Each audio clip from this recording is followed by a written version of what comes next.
정상회의가 120여 개국이 참여하는 가운데 온라인으로 개최됐습니다. 네네. 민주주의 정상회의는 그 재작년 2001년 연말에 바이든 정부 주도로 해서 시작된 비대면 화상 국제회의인데요. 국제사회에서 비민주적인 권위주의에 대해서 민주주의와 인권을 중요시하는 국가들의 연대입니다. 아무래도 유엔 상임 안보 그 상임이사국인 네. 러시아하고 중국이 배제되고 있어서 국제사회가 제 생각에는 민주주의와 인권이라는 가치로 이렇게 나뉘어지고 있는 그런 구조적인 역할을 하고 있는 것이 아닌가 그렇게 생각을 하고요. 네. 물론 이에 대해서 중국은 직접적으로 반발을 하고 있는 상황이고 음. 그런 가운데 저기 어제 오전에 마행주 전 대만 총통이 중국을 방문해서 4월 7일까지 옛 국민당 정부의 수도였던 난징 그리고 중일 전쟁 당시의 유적지들을 방문하고 자신의 고향의 조상들의 묘소를 성묘하는 그런 일정을 갖게 됩니다. 네. 그리고 또 차이 현 총통은 미국을 방문하게 되거든요. 네. 그래서 오늘부터 중앙 아메리카를 순방하는 과정에서 미국을 경유하는 그런 일정을 갖게 됩니다. 네. 그리고 뭐 또 이렇게 대조 좀 어떤 면에서 상당히 대조되는 그 전현직 대만 총통의 그 중국하고 미국 방문에 관해서 설리반 미국 백악관 국가안보보좌관 그리고 왕이 중국 공산당 중앙정치국 위원이 지난주 24일에 그 전화 통화를 했다고 미국 블룸버그 통신이 보도를 했습니다. 물론 네. 당사자들은 뭐 이걸 확인해 주지는 않고 있는데 네.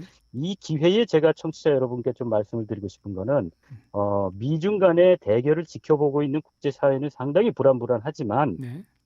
당사국인 미국과 중국은 우리가 생각하는 것보다 훨씬 더 서로 소통하면서 위기 관리를 하고 있다. 이런 말씀을 제가 좀 드리고 싶고요. 네네. 아마도 우크라이나 전쟁과 관련해서도 미국과 러시아가 우리가 생각하는 것보다는 상당히 효과적으로 소통하고 있을 거라고 저는 생각을 합니다. 그게 이 강대국들의 국제사회에서의 뭐 통상적인 그런 행태인 거죠. 그렇죠. 아무래도. 예, 예. 그리고 우리와 직접 관련된 뉴스도 좀 한두 가지 좀 살펴봐야 될 것 같습니다. 예, 이제 네. 최근에 그 한미 간의 연합훈련이 계속되고 있는데요. 네. 여기에 맞춰서 또 북한도 ICBM이나 각종 미사일을 발사하고 있는데, 네. 어제는 그러면서 이 북한이 대한민국을 직접 겨냥한 10여 개 이상의 소형 전술 핵탄두를 공개를 했습니다. 네네. 그런가 하면 어제 제주 해상에서 우리 해군하고 연합훈련을 하고 있던 미국의 니미츠 항공모함이 부산의 해작사 사령부에 닻을 네. 어제 내렸습니다. 네네. 이게 그 올해는 한미동맹 70주년이고 6.25 정전 70주년이 되는 해여서 여러 가지 좀 의미가 색다를 것 같고요. 네. 그리고 또 하나 이게 그 독도하고 강제징용 관련해서 네. 역사적 사실에 반하는 내용의 그 초등학교 사회교과서 내용이 그 일본의 문부과학성 검정을 통과했다는 보도가 어제 네. 있었죠. 저도 접해서 좀 기분이 안 좋았습니다. 네. 그래서 여기에 대해서 이제 우리 정부도 어제 저기 일본 대사가 지금 본국에 귀국하고 있는 상황이어서 네. 그 나오키 주한 일본 대리 대사를 음. 외교부 청사로 불러서 강력하게 항의를 했습니다. 그래서 네. 이런 일이 있을 때마다 사실 우리 중앙 정부가 할 수 있는 거는 이제 공식적으로 강력하게 항의하고 네. 이의를 제기하는 건데 뭐 이게 네. 국제 관계에서 사실은 상당히 중요합니다. 이렇게 하는 것이. 네. 그리고 또 이제 그 교과서 문제는 사실 우리가 이렇게 돌이켜 보면 수십 년 전부터 일본이 고등학교 교과서부터 서서히 지금 초등학교 교과서까지 이렇게 점진적으로 진행되어 오는 겁니다. 그래서 네. 일본 입장에서는 아주 치밀하고 꾸준하게 진행되어 오는 거기 때문에 음. 뭐 이런 것이 구체적인 사안이 결정되고 나면 추후에 정부가 뭐 어떻게 하든지 간에 실무급에서 어떤 협상을 하든지 간에 이렇게 쉽게 변경되지 않는 그런 경향이 있는 거고요. 그러니까 어떻게 보면 기본적으로 일본이나 한국이나 국익이 첨예하게 상충되는 사안이기 때문에 네. 생각보다 우리가 원하는 그런 결말을 기대하기도 쉽지 않을 것 같습니다. 이럴 때에 제가 생각할 때는 오히려 민간을 중심으로 해서 한일 간의 교과서나 역사 인식에 대한 어떤 공감대를 좀 더 넓혀가는 그런 어떤 활동들이 효과적이지 않을까 그런 생각을 해봅니다. 그러니까 한일 양국 국민들의 어떤 좀 개발적인 노력과 시간이 많이 필요하지 않을까 그런 생각을 해봅니다. 이럴 때일수록 우리가 우리나라뿐만 아니라 주변 관계, 뭐 네, 네. 공동체라고 할 수도 있고요. 지역에 관련된 세계에 관련된 현안들을 좀 관심 그렇습니다. 있게 예. 좀 봐야 될 그럴 필요성이 맞습니다. 있을 것 네, 네. 같습니다. 맞습니다. 네. 잘못하면 우물안 개구리가 될 수 있는 우를 범할 수도 있기 때문에 예, 네, 예. 외국에 대한 소식을 조금 더 폭넓게 이렇게 우리가 주지를 해야 될 필요가 있다는 생각이 들고요. 지금 네, 네. 부산은 정말 바빠요. 아, 2030 월드 엑스포 유치 때문에 맞습니다. 그런데 맞습니다. 예, 소식 예. 들어온 것이 좀 있습니까? 이게 그 4월, 아시다시피 4월 2일에 그 네, 엑스포 실사단이 한국에 입국을 합니다. 네, 그래서 네. 부산에는 4일, 다음 주 화요일이죠. 4일 날 그 KTX 편으로 부산역에 도착을 해서 7일까지 3박 4일간 그 부산역을 비롯한 주요 행사 개최지 그들을 이렇게 둘러보면서 부산이 얼마나 잘 준비하고 있는가 그 점검을 하게 됩니다. 네.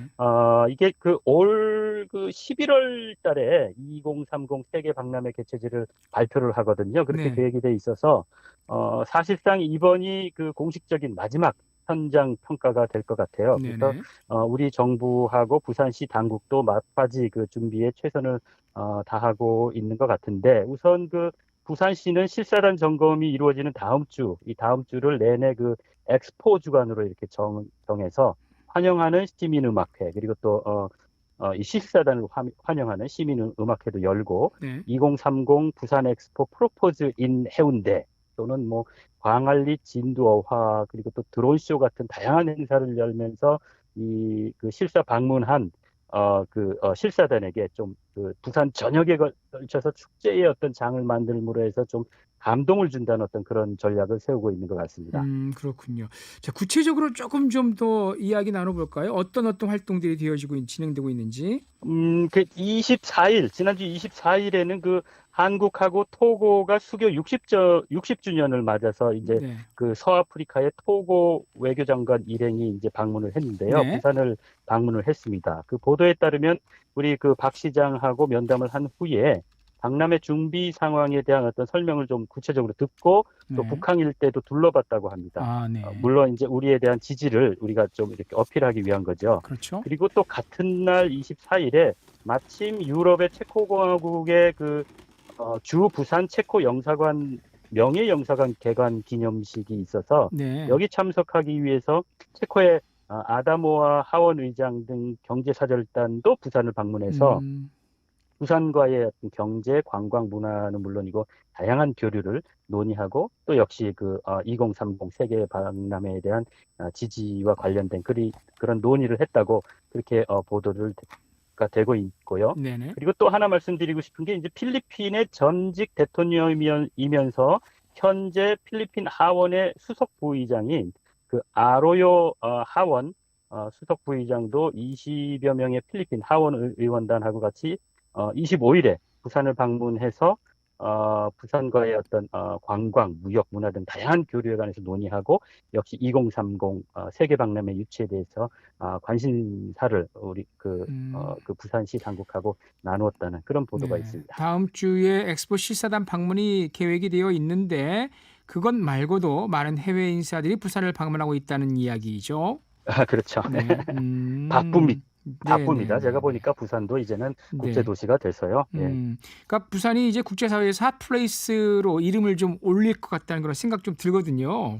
제가 그러니까 요새 그 2030 부산 세계박람회 때문에 이렇게 좀 살펴보니까 네. 제가 생각했던 것보다 훨씬 더 뚜렷하게 음. 이 부산이 국제사회의 핫플레이스로 이렇게 자리매김하고 있는 것 같아요. 네. 보통 보면 이전에는 한국, 그러니까 서울을 방문하고 좀 짬이 나면 한국의 제2의 도시이기도 하고 최대 항구 도시니까 뭐 상징적으로 부산도 한번 들리는 거 이런 일정이 주류를 이뤘었는데 네.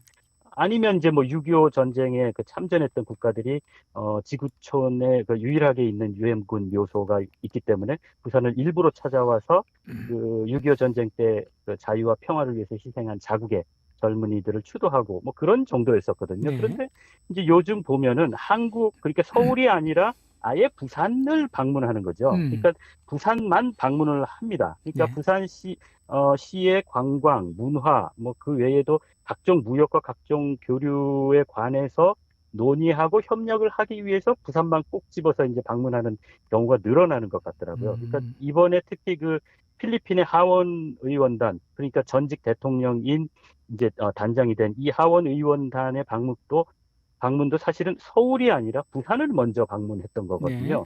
그리고 그 이후에 서울로 이동해서 이제 하원 위원장이니까 우리의 김영주 국회 부의장을 이렇게 접견하고 또 양국의 어떤 관심사를 이렇게 논의했다고 하거든요. 네. 물론 뭐 우리 세계박람회에서 부산 유치에 대해서도 좀 이렇게 좀 잘 좀 협조해달라는 그런 이야기도 있었던 것으로 네.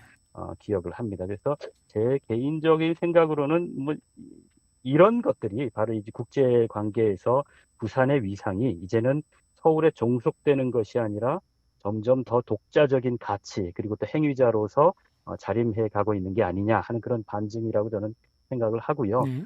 부산시 당국뿐만이 아니라 우리 부산 시민들의 역할도 뭐 여기서 상당히 중요하고요. 여러 가지 이유로 보면 이제 부산을 방문하는 외국인들도 많고 또 해외를 방문하는 우리 시민들도 많기 때문에 이 개인적인 차원에서의 어떤 우정을 나누고 또 교류하는 것 이런 것이 어느 때보다 부산의 발전을 위해서 중요한 그런 시점, 환경이 되고 있다고 저는 생각을 하는 거죠. 그래서 요 이제 역사적인 그런 부산 발전의 역사적인 분수령이 바로 2030 세계 박람회의 부산 개최가 아니겠나 이렇게 생각을 하고 있는 거죠. 네, 그래서 개최가 되기를 바란다는 마음이고요. 사실 오늘이 우리 동의대학교 김태환 교수와 함께한 지금 세계 코너 마지막 시간이에요. 일본으로 이제 교환 예, 예. 교수로 이제 잠시 예, 가 예, 계시기 예. 때문에 출연이 힘드셔서 아쉬운 마음으로 오늘 이제 마무리를 지어야 되는데 지금까지 아주 많은 활약을 해주셨습니다. TVN 부산 매거진이 덕분에 살았습니다. 네, 아이고, 감사합니다. 감사드리고요. 네, 박찬희십니다. 건강하시고 다음에 기회 되면 또 찾아뵙도록 하겠습니다. 예, 청취자 여러분들도 건강하시고 행복하시기 기도하겠습니다. 네, 수고 많으셨습니다. 부산교통방송입니다.